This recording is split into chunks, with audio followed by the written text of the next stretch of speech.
everybody, it's your man James, Mr. 200 Treasures, back again with some more video action for you. Today's another jaunt off into the past as we find out why it's great. And for those of you who don't know what this is, why it's great is where I take an issue from the past that I really enjoyed, and I tell you why I think it's so awesome and why you yourself should check out the book for your very own. And before we get into today's, choice, which is a very personal one to me, very important to me personally, which I'll get into a little bit. But before we do that, I want to thank you all for joining me today and say if you like what you see here, drop a like down there on the video so you can help out the algorithm. It's always appreciated. Also, if you got any comments on the book I talk about or anything else, drop some comments down below. Always want to hear what the folks have to say. Your voice matters around this place. And also, if you like what you see, share out some links and let's bring in some new people so we can get those subscription numbers up, because I want to keep them on the upswing. As I've seen lately, I've seen a few new additions, so I want to keep that momentum going. And if you haven't subscribed, make sure you subscribe yourself so you don't miss out any of the content that I'm putting out here. So with all that out of the way, the usual shill, let's get on into it. Today's book, like I said, it's a special one to me because for those of you who may or may not know, back in the 90s, I was a little bit of a letter hack, getting in lots of letters pages of comics, and there was no book I got into more often than this one. So it's very special to me, and that for that reason alone. And so, so I knew I had to do one. It comes from 1991. It's Darkhawk. Yes, that's right, everyone. The book everyone loves to trash on now. But, back in the day, back in those early 90s, that book was a hot book, man. Everybody wanted to read it. Everybody was buying it. And I was writing into it like mad. So, all that was going on. And so it was a fun book. And we're going to issue number 4 today of Darkhawk. So this is very early in the series. And, like I said, you're going to see why. It was a series that I guess you could say it was of its time. This is the early 90s. It was like, the beginning of what we call the grim and gritty era of comics, where it was all about like, the seamier side and, the harshness and the darkness and, the crime infestation, all that kind of stuff, because it was going on in the real world. Before we had the crime bill, before we had 3 strikes law, before we had stop and frisk, crime was pretty bad in the early 90s. And so this book was kind of a reflection on what was going on at the time in the real world. So again, like I said, the book has some significance to it that way that a lot of people don't tend to think of because they just think of how silly the concept is. But we'll get into all that here in a minute. So let's quit talking about that and let's bring up our book. So we'll get me off the stage here and then we'll share the book.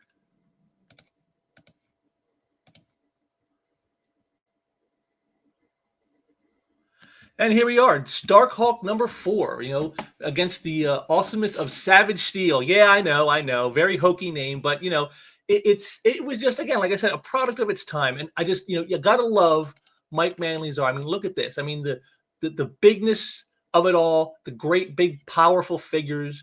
You got Darkhawk in the grasp of Savage Steel, who's bursting through a wall. You got Darkhawk in battle. I mean, it's again just the kind of thing like back then when you saw something like this in the newsstands or whatever, or in the comic shops, you're like, oh, I got to pick this up. I love Manley's style like this too. He would change it later towards the end of his run to make it look more Liefeld-esque, because that was after the Image guys had left and went off to do their own thing, and they wanted guys who could try to emulate them, to make up for the loss of losing them to their own creations. But I always liked this style by Manley best. And, as I've told in the past, one of the first comics I read was Transformers #9, which just by coincidence happens to be, I think, one of the first works of Mike Manley. So once again, working with metallic figures, seems to be his forte. And, I really enjoyed the book. I think you can see it's a great figure work, great, anatomy.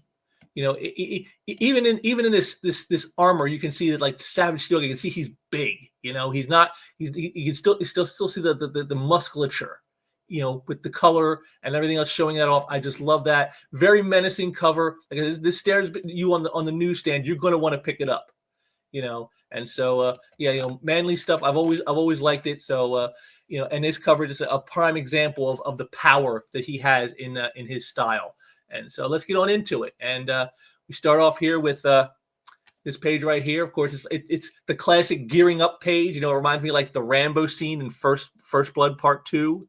Where he's putting on the bandana and putting the knife in his boot and all that stuff he does, just gearing up, getting ready for action. And that's what this is. You got Savage Steel gearing up,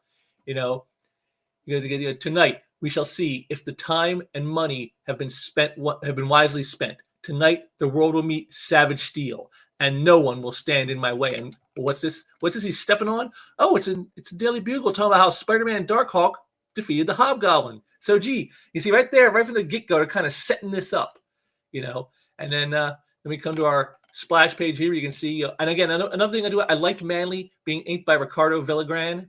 I thought they were a great team. Again, they had that dark, gritty edge, like the early '90s style. That you would expect, and just like like right here. Again, here's my favorite thing: Zip-a-tone, baby, zip. You gotta know where to use it and when to. And then this is like right here. I love that. Love that he put that in there. But here it is. You got Darkhawk breaking into Riker's Island. Wait a minute, I thought he was the hero. Right now you're getting confused. Wait a minute, what is this? This guy's supposed to be a hero and he's breaking in to a prison? What's going on? So see, right off the jump street, you kind of got questions going on. And again, just a beautiful, just look at this. Look at this shot right here with the wings expanded, Now, he didn't really need to have the wings out just jumping down like that, but he did it anyway. Again, probably to show you guys. Again, this is how they kind of sneak in things like for people who are new to the book.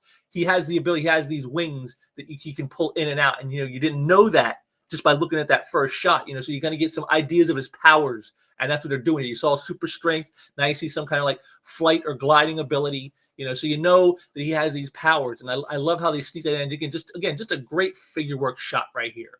So he gets in. And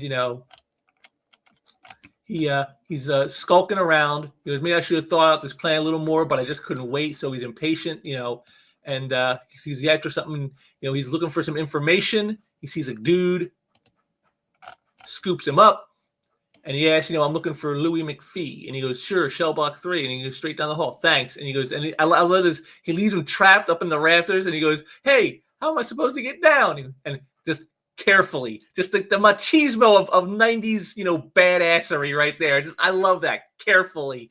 Just so much fun.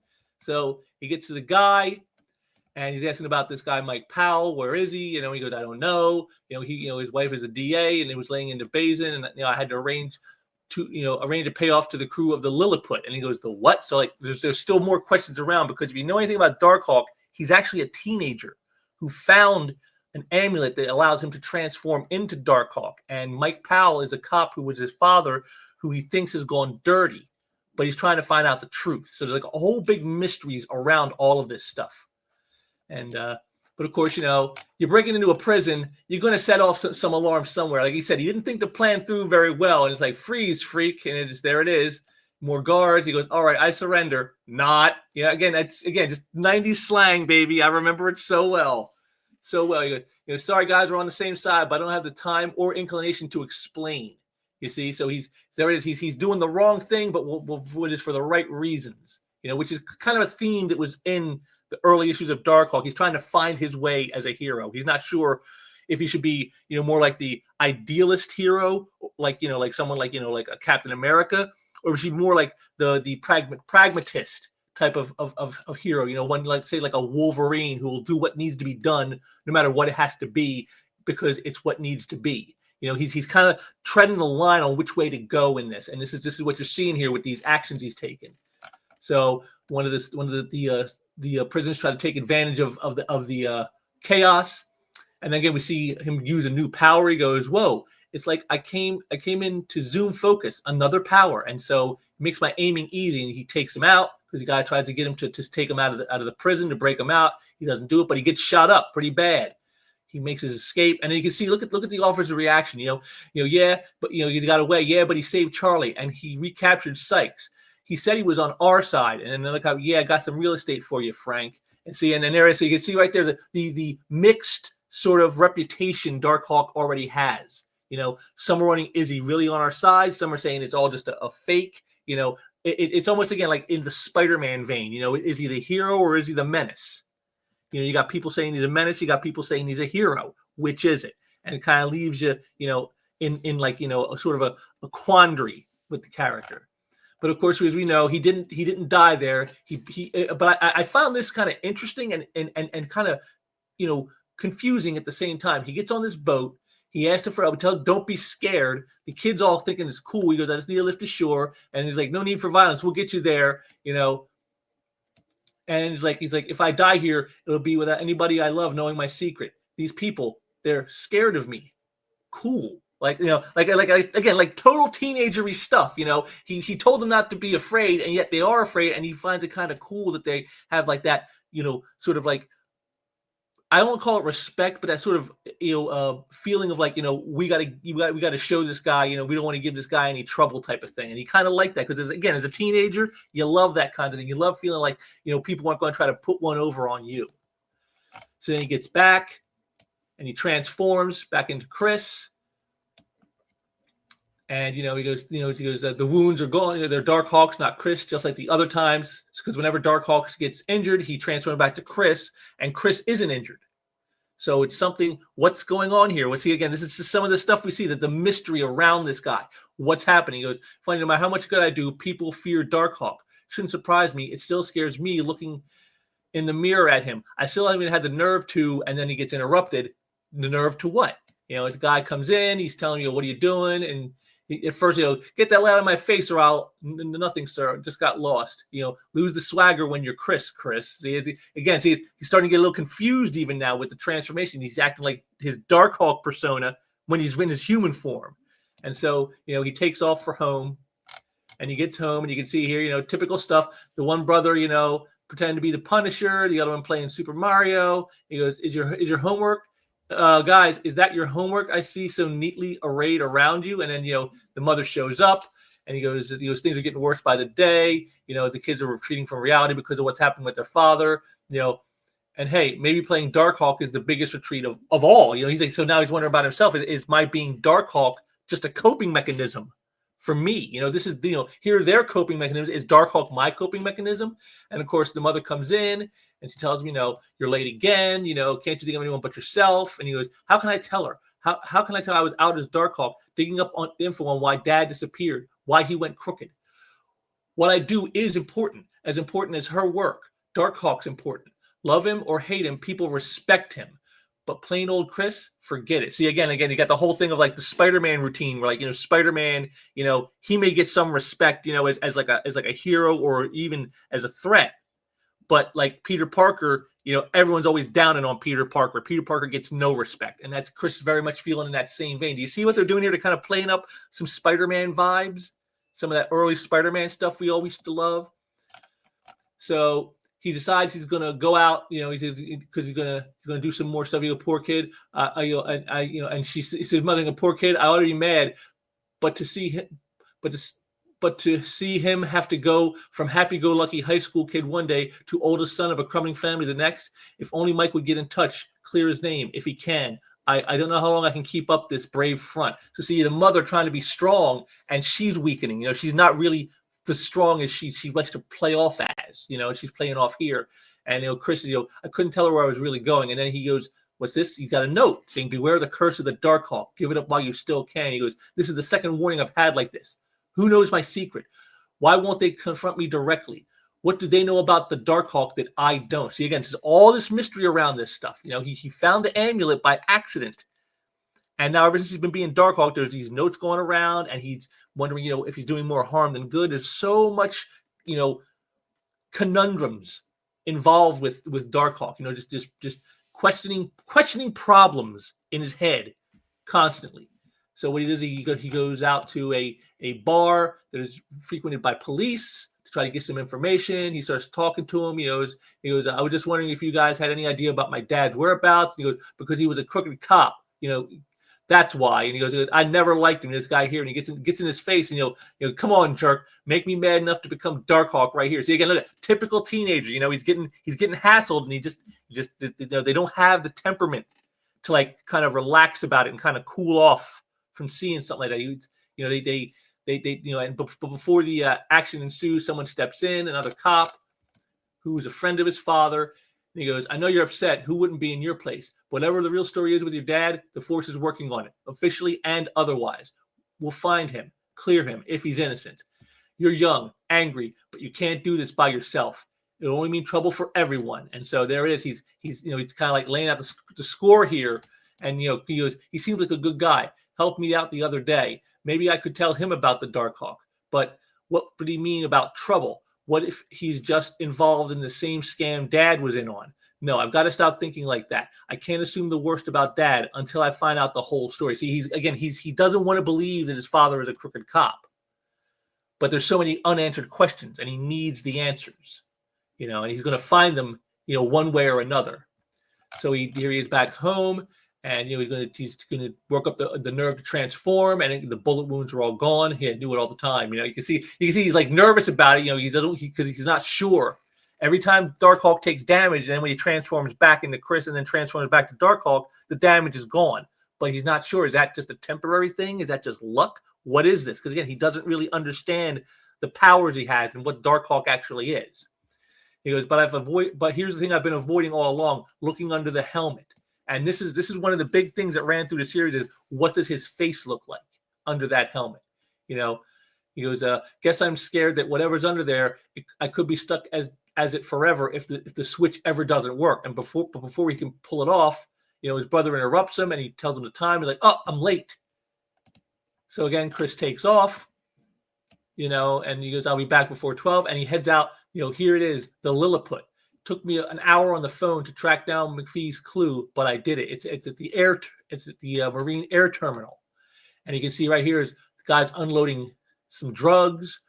And that's when it's like, okay, now it's time, more than anything, I'm happy to mess it up. But what happens? Oh, what's this? Before Darkhawk can blow into action, here's Savage Steel. Bang! Just one hit, and he goes flying. He goes, well, whew, that guy's got to write like a tractor trailer. Basin's got super armored muscle now, an evil Iron Man type, so he just blasts him. Just typical teenager thinking. He's not thinking clear. He's not trying to find out what's going on. He's just reacting. And I like that. And I love that shot here of him in the background is bam. And you see, him just slamming Savage Steel. Great stuff. Great action. And then the action just picks up from there. He sends him flying just like Savage Steel did him. He goes, "Who boy, did I do him in?" And then bang, surprise jerk. You don't take Savage Steel that easily. And he knocks off his helmet. And then, gets knocked around some more. Savage Steel is showing off how strong he is. And then, I can barely stand. He goes, "You picked the wrong night to meddle, friend." And he goes, "Oh my, your face. And he's distracted, right, by what he sees. And then boom, he nails him. But then notice here, like if I go back here real quick, you can see here the helmet's off, and here you got the blade showing you not the face. Here he lifts him up out of the panel so you don't see his face. Here he's got the blast, the refracting blast covering his face. You see how they're keeping the secret? I like that about it. That's cool how like there's the mystery of what's he look like, and they're not letting you know. I mean, all this stuff that could show you and give away the mystery, and yet they're doing everything they can to keep it. I love that. So again, here it is, and here's more. He starts blasting on him, and he throws up a shield, and you can see that the motion of like how he moved, again, blocking the face, leaping out of the camera lens, basically right here. The wing, he ripped it off the plane, and he stood up to my best shots. So, is he in over his head? Is this something he's not going to be able to beat? So he's going around there, and he's blasting around trying to get him. He goes, there's no escaping me. I'm coming for you. And he goes, your career ends here. Now, this is the one shot here where, like, I didn't like, because you see the faces in darkness, but like there's no darkness up around here to indicate like it would be in shadow that way. They just kind of left it blank, and I didn't like that. That's the one thing I didn't like in this. But he says you saw on all the other pages, they found creative ways to block you from seeing his face. And this one just felt like it didn't have very much creativity, But he grabs a hold of the scaffolding. He goes, can't take another hit. It's him or me. He brings the plane down on him. He goes, that had to have knocked him out, even in that armor. He goes, what if I killed him? It was self-defense, wasn't it? See, once again, the questioning of what he's doing. Am I really a hero? How could I live with myself if I killed a guy? But it was self-defense because it was him or me. He wasn't going to let it be any other way. He's seeing how hard the hero game actually is, how dangerous, and the unintended consequences you might have to face being part of that. So the noise, of course, alerted the smugglers who try to take off, and then of course out of the way, Hawkins. There it is. He takes off with them. He goes, no, he's going to escape with them, and then he's attacking them, forcing them into the fuel storage tank. He killed them. Was he from a rival gang? Was he a hero? Am I? He doesn't know. Again, he's even more confused than ever now. Of what's going on. It's because he thought this guy was working with him, and now he's finding out they're not. And he's like, so is he a rival against these drug dealers? Is he a hero trying to stop them? Am I a hero for trying to stop them? What's going on? You see, I loved the confusion because this is exactly how a teenager would think. The confusion of things, how you're not so sure of yourself, even when you try to be. Again, that's a great angle with this character. Is like, he always tries to come off like he's so sure, and then he gets into a situation and suddenly he's not so sure. And that always made a great dynamic for the character. And then, of course, now it's after all the action's over. Who the heck is Savage Steel? And we kind of come to find out, oh, look, it's cops, and here it is, we killed a bunch of the drug dealers, but we couldn't take out their hideout. He goes, that Darkhawk spoiled everything, but he sure gave the Savage Steel shakedown run. And he goes, the armor's tougher than even those former Stain technos promised us. So it's Stain International from Iron Man. So yes, the guy who stole Stark's company from him back in the early 80s, he's behind the Savage Steel armor. So there's one answer question for us. And he goes, we've got it. We won at last. A Punisher who's controlled by cops. But then he goes, maybe I shouldn't have attacked Darkhawk. But his rep's so new, so mixed, breaking into Rikers and all. So is Savage Steel someone who was at that fight? Was he one of the guards in the prison? See, again, you still know who he is, but he's working with the police. And he goes, couldn't take the chance on him ruining things. The important thing is we keep on with our agenda to show criminals that they are not safe anywhere. The Punisher is a wild card, as a psycho, a wild card. He'll eventually have to be terminated. And if Darkhawk ends up in our way, he'll die too. And so it's like, these guys, he said he wasn't sure about Darkhawk because his rep is so mixed from being new. But if he gets in our way, we'll take him out. And I just love, again, just that great shot right here, that great facial shot, the close-up with the eyes. Just the perfect way to end that. And so then we get to our final page here. Those guys are gone. Cops couldn't even ID them. I thought I'd lose my supper, and I abused the power again, lost control like I did against Hobgoblin. If Steel had died, if I ever kill, it's got to be something I do knowingly. I've got too much power to let my emotions, let panic, fear, anger take control. If only Dad was here to give some advice. But he's not. That's why I'm in this bind to begin with. Got to find somebody to talk to, confide in. And then, but if I'm ever going to trust anybody with my secrets, I've got to know those secrets first. What was it Savage Steel saw? Here goes. And he pulls off the helmet and, oh my God, no. And that's where it ends. Oh, you see, once again, they did it to us again. Once again, another tease of what he looks like under the helmet, and they won't show you. And then, of course, it's the next issue where he faces a new adversary. But, yeah, there you go. I just love this. Again, it's so much good stuff in here. You got lots of action. You got, teen angst and wondering, am I a hero? Am I not? What am I doing? Going from being supremely confident to questioning everything about yourself, the mystery of who Darkhawk is, what are his powers, what does he look like, who is Savage Steel, all this stuff.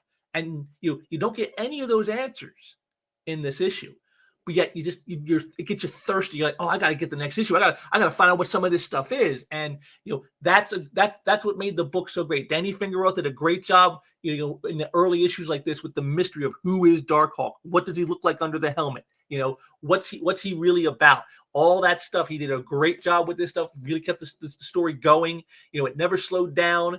There was never like a scene where you're going like, oh, this is just dragging on. Always very fast paced. And that's what you want in a book like this. If you're going to go this route with a character like this, you got to keep it fast. Because if you stop and think too much about it, you might start to feel like, this is a little silly. This is a little campy. But they never let it get there because they make sure to keep things moving so quick and have so many questions being thrown at you. And, and have you questioning stuff almost as much as Chris is questioning stuff, that you never stop to think about the silliness of some of this. And that's hard to do. That's a great writer who can keep things paced so well. And like I said, I just loved, how they kept blocking the face, finding creative ways to block the face. I mean, this splash image here is just like the best. I I just love that. Just him using full power with like almost reckless abandon, and again, it protected his identity from us. you know and then but what is it, they're seeing, what is it others are seeing that is frightening them like this? you know what is it that frightened him in the end? What was that? But we don't know, and that's the thing. But again, and I just love, I love the scene in the bar. I love the scene at home here with the mother. We get to see that she's not as strong as she wants. Chris is like so tormented over what's happened with his father. We got the mystery of who's leaving these notes about the Darkhawk power being a curse. And there's so many great elements in this. His, again, the reaction here. He wants help and tells them not to be afraid, and he goes, but then they're scared of me. Cool. Again, typical teenagery stuff. I was 17 when I read this, so that's probably why it so hit me on that level, because I was like right in line with the level of the character. I was right around his age, and so I kind of could sympathize and understand. Like, yeah, I feel like that too.